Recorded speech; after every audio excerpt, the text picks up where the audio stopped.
Et ce soir, l'invité politique est Michel Sapin. Michel Sapin, bonsoir. Bonsoir. Alors l'un des axes de revendication, de proposition de la liste extrême gauche, ce sera les services publics. Ce seront les services publics. Il se trouve que vous, cet après-midi, vous avez reçu à Blois une délégation de lycéens, de professeurs, de proviseurs et d'agents de service des Athos de l'Éducation nationale. Vous leur avez dit quoi?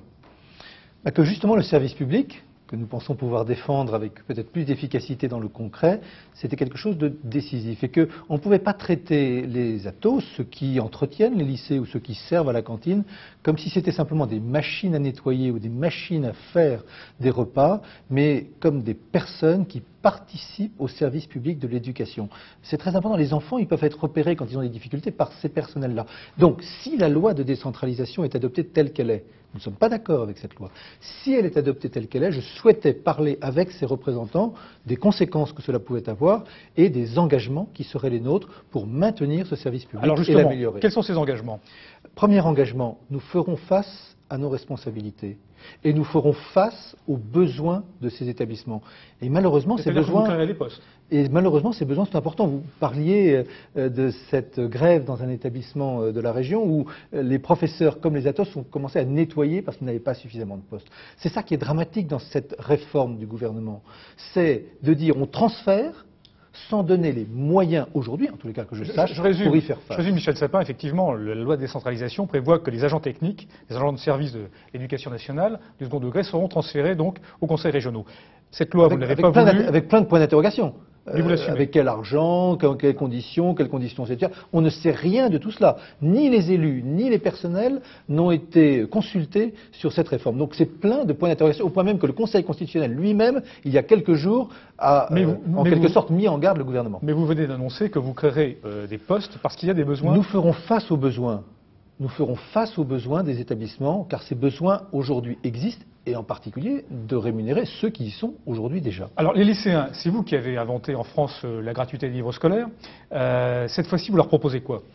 Alors la gratuité des livres scolaires, je crois qu'il est une belle mesure, et une mesure tellement belle et exemplaire qu'elle est devenue un exemple pour toute la France, puisque dans toutes les régions de France, aujourd'hui on est en train de suivre ce que nous avons mis, nous, dans cette région centre. C'était quoi? Lutter contre l'inégalité entre les enfants due à l'argent. Le fait que certains achètent facilement un livre et puis que d'autres avaient des problèmes graves pour accéder au savoir de base, c'était pour nous inacceptable. Nous avons mis en place la gratuité. Un autre exemple, et c'est une mesure que nous proposons, acquérir une langue. Je ne dis pas la parler parfaitement, mais se familiariser avec une langue étrangère. C'est indispensable aujourd'hui pour réussir dans la vie professionnelle, dans tous les métiers, que ces métiers soient manuels ou que ces métiers soient intellectuels. Or, un des moyens pour l'acquérir, c'est des séjours linguistiques à l'étranger. Il y en a aujourd'hui qui sont organisés. Eh bien, moi, j'ai constaté, pour mes propres enfants, quand ils partaient dans le lycée d'Argenton-sur-Creuse à l'étranger, que d'autres restaient là parce que les familles ne savaient pas, ne pouvaient pas faire face. Eh bien, nous disons un séjour gratuit pour chaque lycéen qui lui permettent d'appréhender la connaissance d'une langue étrangère. Alors vous savez que l'axe stratégique de la campagne de l'UMP, ce sera l'emploi, l'aide à la création d'emplois dans les entreprises. Aujourd'hui, il se trouve que le gouvernement n'a pas encore fait sienne, mais a reçu une proposition d'un rapport qu'il a demandé sur des contrats, un type de contrat de travail nouveau qui serait à mi-chemin entre le contrat à durée déterminée et le contrat à durée indéterminée. Vous en pensez quoi? Alors d'abord que l'emploi soit la préoccupation des listes de droite, je trouve ça très bien. Il faudrait aussi qu'ils se préoccupent qu'au niveau gouvernemental, que ceux qu'ils soutiennent au niveau gouvernemental, qu'ils soient de l'UMP ou de l'UDF, prennent des mesures adéquates en faveur de l'emploi. Cette mesure-là, est-ce une mesure qui va développer l'emploi? Si c'était une mesure qui permettrait, au lieu de CDD comme ça, à la petite semaine, d'avoir des CDD mieux garantis, ce serait merveilleux, mais ça n'est pas cela.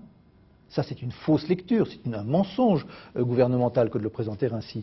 Cette disposition, c'est une disposition qui va progressivement remplacer la quasi-totalité des CDI. C'est-à-dire qu'au lieu d'avoir des gens qui sont sûrs, ou presque sûrs de ce qui va leur arriver, nous allons avoir que des gens inquiets. Regardez, un prêt bancaire, quand vous demandez un prêt bancaire que vous êtes en CDD, On vous dit non monsieur, non madame, ça n'est pas possible, nous ne savons pas ce que vous ferez dans 3 mois. Là, ce sera pareil. Non monsieur, non madame, nous ne savons pas ce que vous ferez dans 1 an ou dans 2 ans. C'est la précarisation généralisée, très mauvaise pour l'économie et l'emploi. Alors, l'autre sujet d'actualité, même s'il a un peu disparu des unes de nos confrères, c'est la recherche.